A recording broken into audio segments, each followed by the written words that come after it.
तो आज से विधानसभा के बजट सत्र की शुरुआत हुई है। बलवान पूनिया लगातार राज्यपाल के अभिभाषण के दौरान शोर मचाते रहे, अपनी बात कहते रहे। क्या कुछ कह रहे हैं, सीधे सुनते हैं। काले कानून वापस लो, ये दोनों स्लोगन के साथ हमने आज जनता की बात को राजस्थान की विधानसभा में रखी है। मैं आप तमाम साथियों को ये ब्रीफ करना चाहता हूँ कि आज पूरे प्रदेश की किसान को ये संदेश दिया कि हमको इसके लिए लड़ना जरूरी है और हम अकेले हो तो भी लड़ें, हम अकेले हो तो भी लड़ें। आज विधानसभा में जिस तरीके से और दलों के लोग बाद में मुझे कहने लगे कि हम भी आते, थोड़ा सा पीछे रह गए, पर मैं समझता हूं कोई पीछे नहीं है। मुझे खुद भाजपा के युवा विधायकों ने कहा कि काले कानून वास्तव में किसान विरोधी हैं और तुम लोग सही लड़ रहे हो। नाम मैं बताऊंगा नहीं, वक्त आने पर वो हमारे किसान के साथ भी आएंगे। मुझे पूरी उम्मीद है कि ये राजस्थान की विधानसभा जो चलेगी, इसमें प्रदेश के मुद्दों के साथ साथ केंद्र के इस मुद्दे से जिसे राजस्थान का किसान भी प्रभावित होगा, लूटेगा, राजस्थान का किसान भी मजबूती के साथ लड़ेगा, तो राजस्थान की विधानसभा में भी हम मजबूती के साथ लड़ेंगे।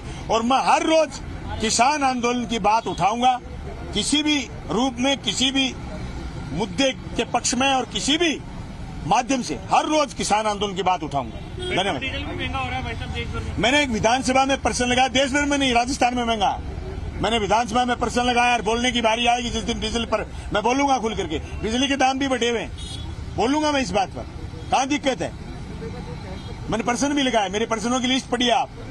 मैंने लगाया है कि राजस्थान में कोरोना के बाद बिजली के दाम बढ़े, सरकार वापिस ले। मैंने लगाया ये कि डीजल, मेरे पास हरियाणा है, मैं हरियाणा के पास में रहता हूँ, हरियाणा मेरे पास, हरियाणा में से राजस्थान में 10 रुपए सस्ता है। अभी थोड़े दिन पहले 2% सेस घटाया भी है, लेकिन ये भी ना काफी है। करेंगे हम बात, मैं ये भी बात लगाई है। मैंने गंगानगर में 100 पार कर चुका है, राजस्थान एकमात्र स्टेट है। मैंने ये प्रश्न भी लगाया है कि राजस्थान में भेदभाव क्यों है रेट में, राजस्थान में भेदभाव क्यों है।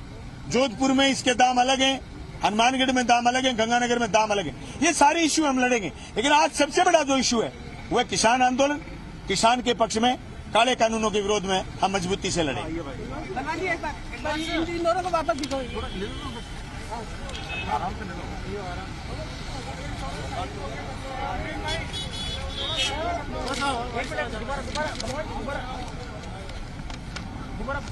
जो भी काम सरकार के हैं उनको लेकर उन्होंने अपनी बातें कही कि कुछ प्रश्न उन्होंने विधानसभा में लगाए जिस पर लगातार वो काम करते रहे हैं, काम करते रहेंगे।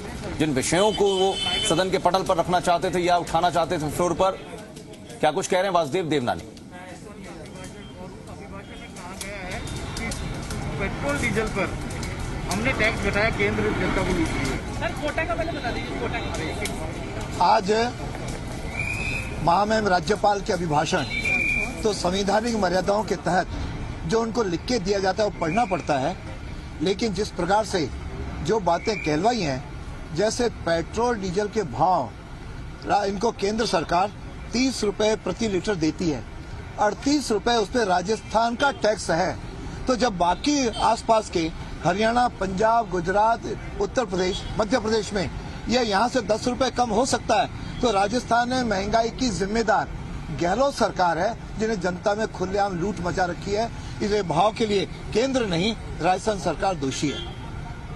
सर कोटा के मामले में कोटा के अंदर राम जन्मभूमि के मंदिर के कलेक्शन के लिए हमारे संघ चालक जिस प्रकार से वहां निकले और पूरे देश भर में राम जन्मभूमि के लिए धन संग्रह को अपार समर्थन मिल रहा है, यह कुछ लोगों को द्वारा असहनीय था।